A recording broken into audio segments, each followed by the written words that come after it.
Oi, meu nome é Giovana, seja muito bem-vindo a mais um vídeo desse canal. Antes que você me mate, eu sei que eu tô com a mesma roupa, mas é porque, gente, a gente não tem mais culpa. Eu tô gravando vários vídeos hoje, porque eu pensei, gente, 2024, eu preciso gravar como que foi ano passado e as coisas que vão acontecer ao longo desse ano. E eu não vou ficar trocando de roupa para parecer que eu tô gravando vídeos diferentes, porque isso vai dar trabalho e vai ficar na cara que eu estou no mesmo local e que eu não estou gravando em dias diferentes. Então, pra que fingir, né? Gente, esse vídeo aqui ele foi gravado todo no mesmo dia, tá bom? Beijo. Hoje eu vou explicar pra você como que eu vou estudar pra medicina esse ano de 2024. E vai ser legal, porque se eu passar, vai ter um roteiro lindo de como que você pode fazer pra passar também. Olha só que legal. Eu tenho um total de 6 horas por dia pra estudar. Então eu vou falar isso de acordo com a minha realidade, porque eu trabalho 8 horas, dia sim, dia não, então tem dia que eu não preciso trabalhar. Mas eu trabalho só os dias ímpares, dias pares não. E eu tenho um total nos dias ímpares, são os dias que eu trabalho de 6 horas para estudar, e nos dias pares, que são os dias que eu não trabalho, eu tenho 8 horas para estudar, porque eu também preciso viver, né? Preciso fazer uma academia, tenho uma casa para cuidar, tenho uma filha, então a vida não é tão simples, a vida não é um morango, tá parecendo um limão. Então, o meu método de estudos esse ano, para 2024, vai ser estudar uma matéria por mês. E por que dessa forma? Gente, eu tenho um sério agravante de, sabe, estudar vários assuntos que são completamente diferentes entre si de uma vez só me complica. Exemplo, eu vou estudar geografia, matemática, redação e português em um só dia, não vai funcionar. Nenhum dos três vai entrar na minha cabeça, eu não vou entender plenamente nenhum dos três, porque eu vou ficar geralmente só com um como foco na minha cabeça. Então, como eu percebi que eu tinha esse problema, eu decidi que eu vou estudar uma matéria por mês esse ano. E assim, se der certo, deu. Se não deu, deu certo. Porque não tem como dar errado. Ah, Giovana, mas tem o TDAH. Estuda assim, então. Vai dar certo. Eu tenho certeza. Então, eu separei os meses de janeiro até novembro, porque geralmente a prova do Enem é em novembro. É, a gente pensou em tudo. Esse mês de janeiro eu vou estudar português. E português que eu quero dizer é gramática e literatura. Não tanto literatura, gente. É assuntos que você consegue estudar lendo, tipo só lendo para entender o contexto, eu não considero um assunto para estudar. Porque como eu tenho o hábito de leitura, de eu ler eu já entendo. Então não tem por que eu ficar ali me aprofundando. No máximo que acontece é, sei lá, pegar um resumo, ler o resumo, falar, beleza, entendi, e vou pro próximo. Quando se trata de assuntos que requerem leitura, eu entendo muito bem. Agora, assuntos que requerem cálculo, aí você me pegou. Porque eu falho um pouquinho nessa questão do cálculo. Eu não consigo lembrar de todos os tipos de cálculo que precisam ser feitos. Então, essa questão, ela acaba me pegando. Mas quando se trata, por exemplo, de história, sociologia, filosofia e literatura, não são assuntos que eu vou dar foco para estudar esse ano, porque são assuntos que eu ler, eu entendo, porque eu já tenho o hábito de leitura há muitos anos, mais ou menos desde meus 13 anos, agora eu vou fazer 22, muito tempo, quase 9 anos, entendeu? Então não é um grande peso. Então aqui vai estar realmente matérias que são mais práticas, de um modo geral. Então, janeiro, a gente tá aqui com português. Português exclusivamente para entender melhor de ortografia, pontuação, porque eu falho muito em pontuação, gente. É ridículo, eu sei, mas cada um tem seus pontos fracos, o meu é pontuação. Enfim, esse mês de janeiro ele vai ser inteiramente focado para estudar ortografia, pontuação, crase, orações, substantivos, enfim, tudo que envolve ali o português no primeiro momento, eu vou estudar aqui em janeiro. Fevereiro eu vou estudar só redação. E em fevereiro, 29 redações para fazer. Então é basicamente uma redação por dia, visto que fevereiro vai ter 29 dias. Em janeiro eu estudei tudo sobre escrita. Em redação, a gente vai estruturar essa escrita. E redação tá em fevereiro. Então, em fevereiro, a gente vai entender melhor sobre dissertação argumentativa, coesão, coerência, etc. Gente, redação é o que mais pesa na nota do Enem. Redação e matemática. Se você não sabia, agora você está sabendo. São as notas que mais pesam no Enem.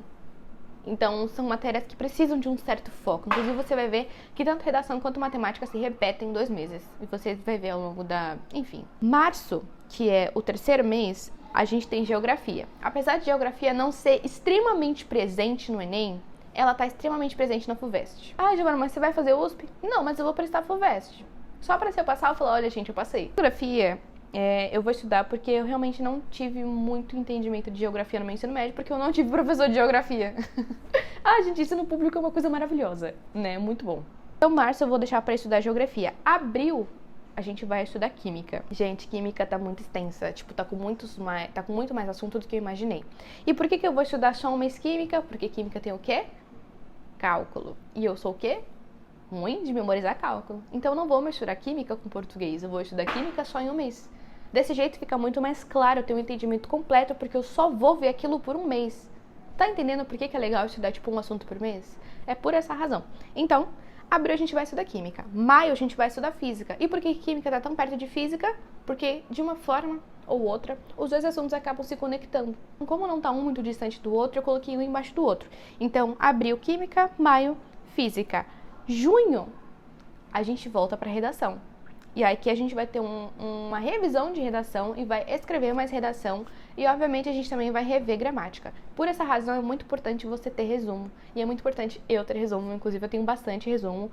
E eu utilizo muito eles para poder estar revendo alguns assuntos que eu já vi anteriormente. Ou, por exemplo, para ver assuntos como é o caso de literatura, sociologia, filosofia, enfim. Porque não tem necessidade de um grande aprofundamento. Só de você ver ali o resumo você já consegue entender. Então, junho a gente vai voltar para redação e, obviamente, né, as questões gramaticais, porque redação, como eu falei pra você, é uma das matérias que mais pesam no Enem, tá? Redação e matemática. Julho eu não decidi o que eu vou estudar em julho ainda. Então, julho, por enquanto, tá livre. E aí vai de você colocar a matéria que você tem mais dificuldade em julho, se você quiser, tá? Agosto, a gente vai estudar biologia. E biologia é um assunto que pra mim é muito fácil de estudar. Eu estudo como se não houvesse amanhã. Toda essa parte de sistemas, enfim, a biologia de modo geral ela é muito gostosa de estudar, então um mês já tá bom para estudar biologia, porque é um assunto que eu tenho um entendimento muito bom. Quando se trata de ciência da natureza, especificamente questões de biologia, eu me saio muito bem, então não tem por que eu ficar batendo ali, nossa, eu vou estudar 2 meses de biologia só porque eu gosto de estudar biologia, sabe? Tenho que focar realmente nas matérias que eu tenho mais dificuldade. Setembro, a gente vai estudar matemática. Eu não tenho afinidade nenhuma com matemática, vou ser bem sério com você. Matemática definitivamente não é uma matéria que eu olho e falo, nossa, que legal. Eu olho e falo, caraca, eu vou ter que estudar essa desgraça. Não gosto de matemática. Mas, né, se pra conseguir o que eu quero eu vou ter que estudar matemática, então vamos estudar, né? Já que alguém descobriu, eu só preciso entender. Tudo bem que entender tá um pouco difícil. Então, setembro, a gente vai estudar matemática. Outubro, a gente também vai estudar matemática. Por que 2 meses? Porque é uma matéria do capítulo. É muito difícil estudar matemática. Muito. E além de matemática aqui, eu coloquei redação em outubro. Só que não tenho certeza se vou estudar redação, porque eu já repeti redação 2 vezes. Porém, ao mesmo tempo, é bom estudar redação, por quê? Porque vai estar em outubro e novembro a prova. Então, vou manter redação. Então, outubro, matemática e redação. E novembro, que é realmente o mês do Enem, a gente vai só revisar os conteúdos. Então, ali estudar através de flashcards e de resumos. Aliás, gente, eu tenho um clube de resumos. E se você quiser participar, eu vou deixar o link aqui embaixo. Ele é muito da hora, é muito legal, não é caro também. E você recebe resumo toda semana. Eu gosto bastante. Gente, tipo, eu gosto muito, realmente. Porque ajuda muito a estudar alguns assuntos que não precisam necessariamente de um aprofundamento. Como é o caso de história, sociologia. Enfim, você entendeu, né? E conforme os anos vão passando, né? Conforme o tempo vai passando, vocês vão recebendo os resumos de acordo com esse tipo de estudo aqui. Tá bom? É bem legal. Vou deixar o link aqui pra vocês darem uma olhada se vocês quiserem. Lembrando que vocês vão receber resumo o ano inteiro, até novembro, tá? Então, fica a critério de vocês participarem ou não. Eu vou, porque eu não sou nem maluca. Enfim, esse vai ser o jeito que eu vou estudar agora em 2024. Lembrando que eu tenho tempo pra estudar, eu tenho tabela, eu tenho horário pra estudar. Então, assim, se você não tem tanto tempo, procure estudar de uma outra forma, ou então procure de uma forma que se adeque à sua rotina. Afinal de contas, no meu trabalho eu tenho uma flexibilidade muito grande, porque eu decido o horário que eu vou trabalhar, o estúdio é meu, então eu decido quando eu vou atender. Então eu posso trabalhar um dia sim, um dia não, trabalhar 15 dias em um mês e, sabe, fica bem. Agora, eu não sei, por exemplo, pessoas que são CLTs que têm que trabalhar com hora, né, 8 horas todos os dias, folga 1 ou 2 dias às vezes. Então, coloca dentro da sua rotina aquilo que realmente faz sentido pra você. E se você trabalha CLT, eu acho muito mais importante você tentar estudar por resumo ou estudar por questão, tá bom? Inclusive, se vocês quiserem, eu posso gravar um vídeo só sobre estudar por questão. Mas, principalmente se você trabalha e você tem uma carga horária tão pesada, que é 8 horas todos os dias e folga 1, 2 dias, eu considero uma carga horária muito pesada, porque você perde praticamente uma boa parte do seu dia. Considere estudar por resumos, tá? Porque vai ser muito mais fácil, você não vai precisar ficar, sabe, preso ali. Lê um resumo, vai fazer questão, sabe? Tá aí. É isso que eu fazia quando eu trabalhava no mercado. Eu já fui caixa de supermercado e esse foi o jeito que eu estudei. Inclusive, foi o jeito que eu estudei muito bem e eu tirei uma nota muito boa. Então, esse foi o vídeo. Eu espero que você tenha gostado. Lembrando que eu tô com um cronograma de 2023 disponível gratuitamente tá? Eu vou deixar o vídeo, eu não sei se tá aqui ou se tá aqui, pra você ir lá entender como que você pode adquirir o cronograma. Esse cronograma, inclusive, é um cronograma que eu usava na época que eu trabalhava, só que ele não tem nada a ver com isso daqui que eu acabei de falar pra vocês, porque ele é um cronograma de 2023 e essa é a forma que eu vou estudar em 2024, tá bom? Espero que você tenha gostado. Se você ficou com alguma dúvida, coloca aqui nos comentários. E é isso. Um beijo, até o próximo vídeo e tchau!